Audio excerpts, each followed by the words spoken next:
Hi, my name is Jada, and today I'm going to be talking about how Daniel Dennett uses a Hume perspective to argue both against Descartes' theory of the mind and personal identity, as well as John Locke's theory of mind and personal identity. So, first, I'm going to be giving you a little insight on what Hume's perspective of personal identity is to him. So, what he believes is that we can't understand what the soul is because we have no impression of the soul.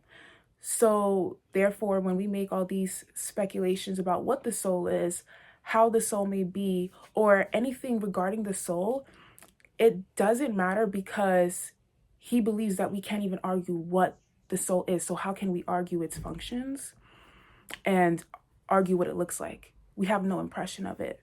And he believes that if we have no impression of it, then the ideas that derive from it is wrong, can't be true, and can be considered fallacious.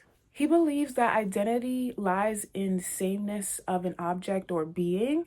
That is where identity lies, and where it is different, its diversities, that's where distinction happens.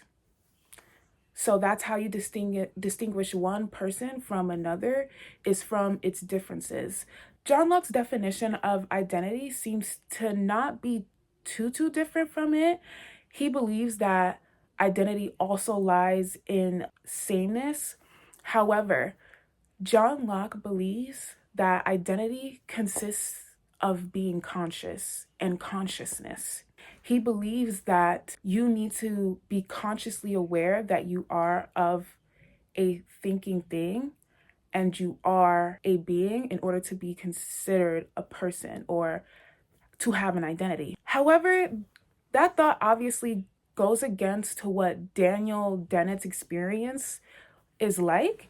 So Daniel Dennett, he goes through an experience in which he has to undergo surgery that sort of, for lack of better words, separates his brain from his body and keeps it on life support while he has to do a job.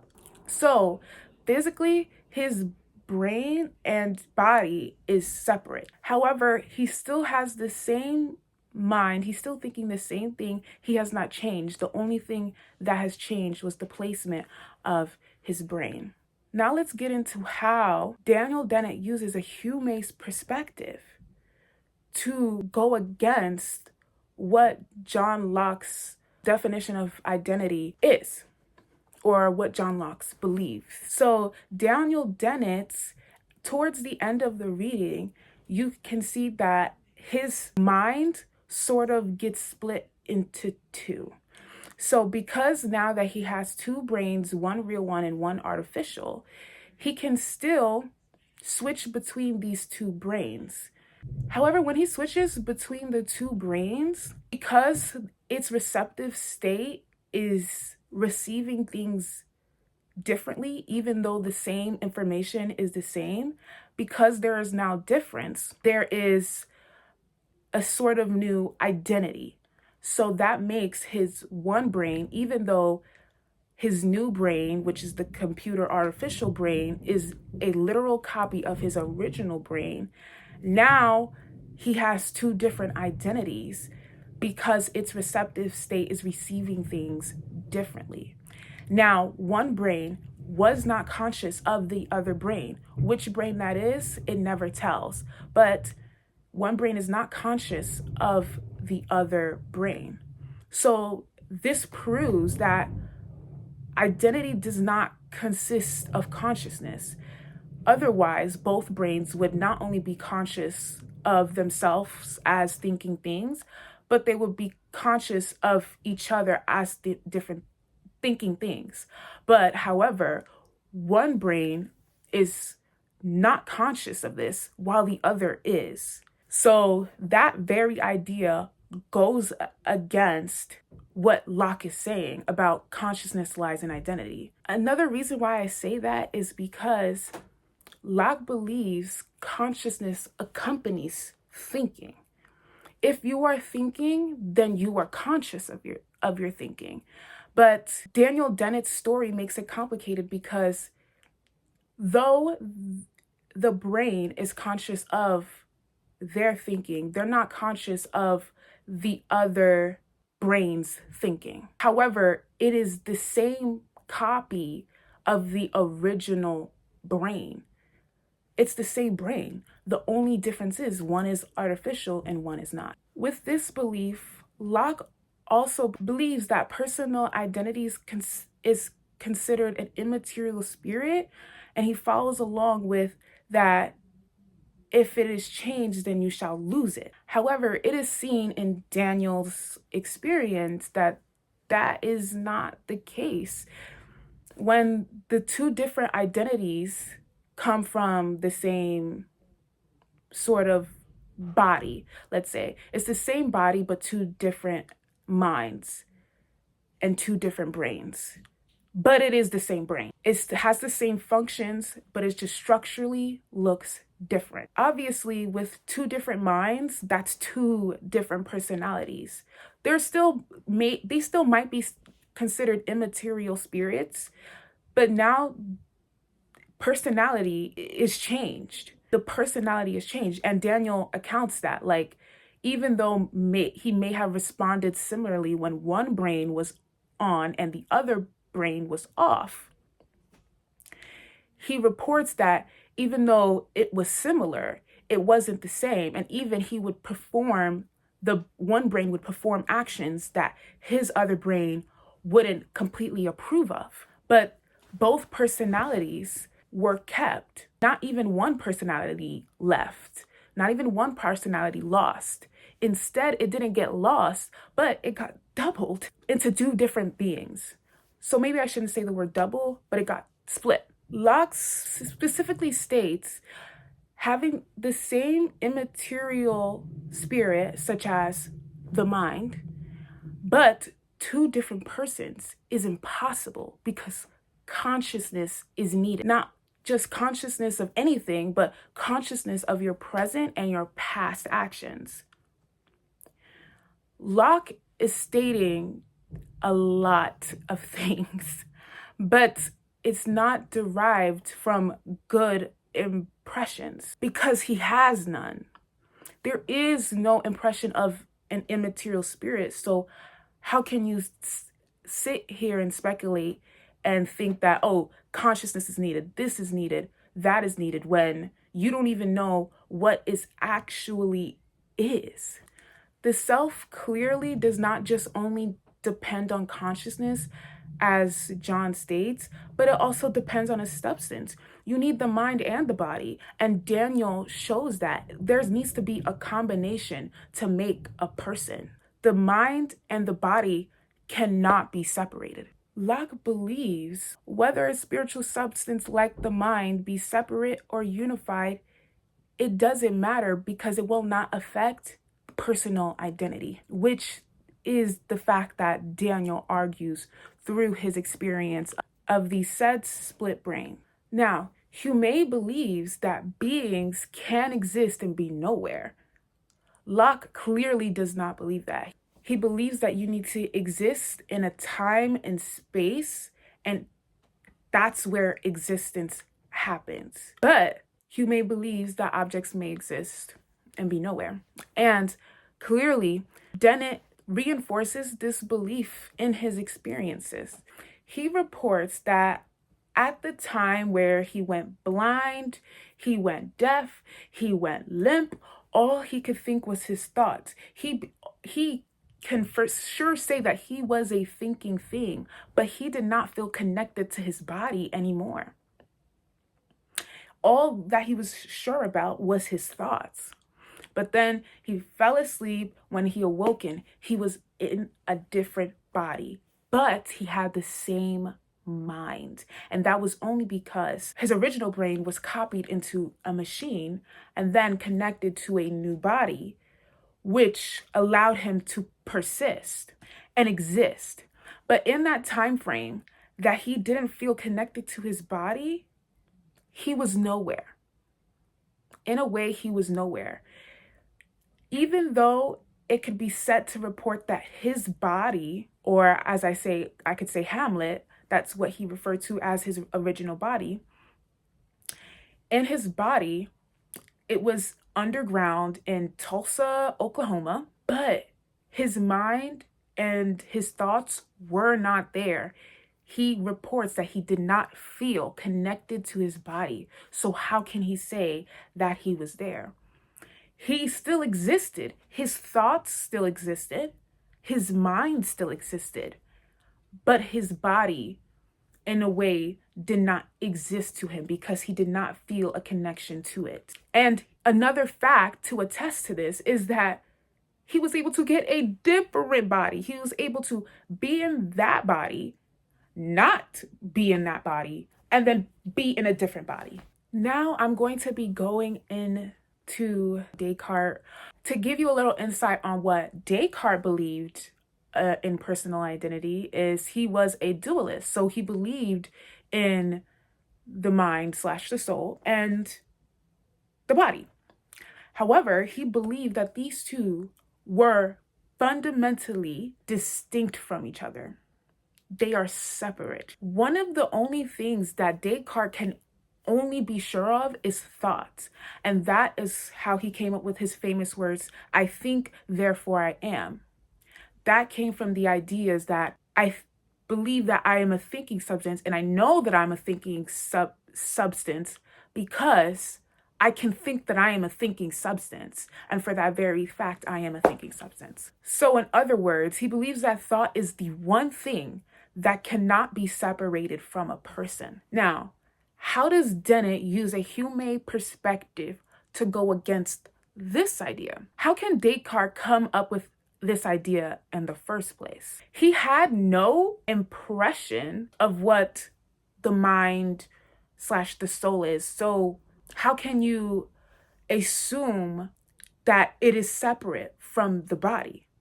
As I said before, in Dennet's experience, thought clearly can be separated from a person.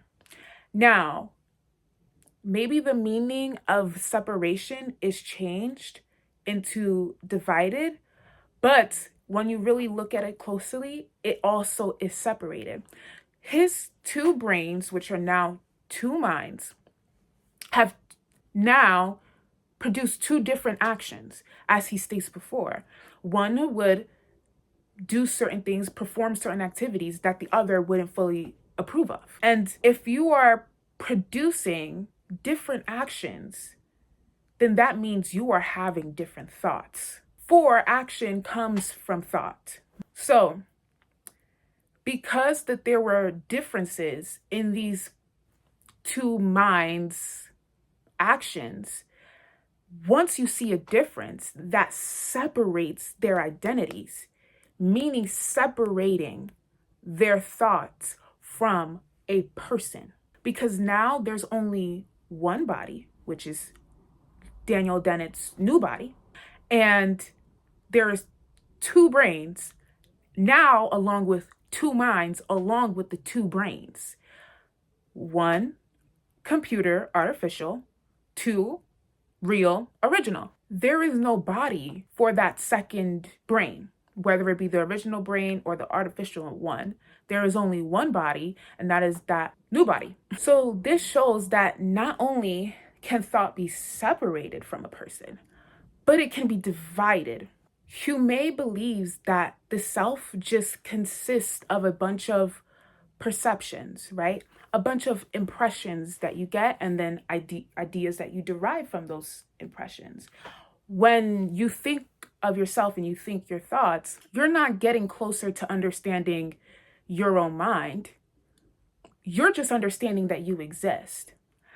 But Descartes, even though he argues that, yes, thinking proves that I exist, he also argues that thinking proves that I understand, or I'm getting this much closer to understanding my mind, which is not what Hume believes. And Daniel shows that through his experience. Daniel even states that, well, he doesn't state, but you can see that in the splitting of his two brains, the way that happened was from the perceptions that each brain or slash mind was receiving, but they were receiving it differently. When they receive it differently, they build up a sort of perceptions that come separate to each other. And that's how it was separated. So Daniel does believe that he is a thinking thing, as well as Hume believes that we are thinking things. But that thinking thing is separate to our physical matter, which is our body. One of the major problems with Descartes' belief that the mind and the body are two very distinct things or separated is because how two things are very separated or distinct from each other, how can they interact with each other at all? And Daniel Dennet shows that this interaction between the mind and the body is needed in order to create an identity. Now, do the two brains have two different bodies? No. But the two brains are needed along with the two minds. The two minds, in order for it to act and really produce its power, it needs a body along with it, whether that be one body, whether that be two bodies, it doesn't matter.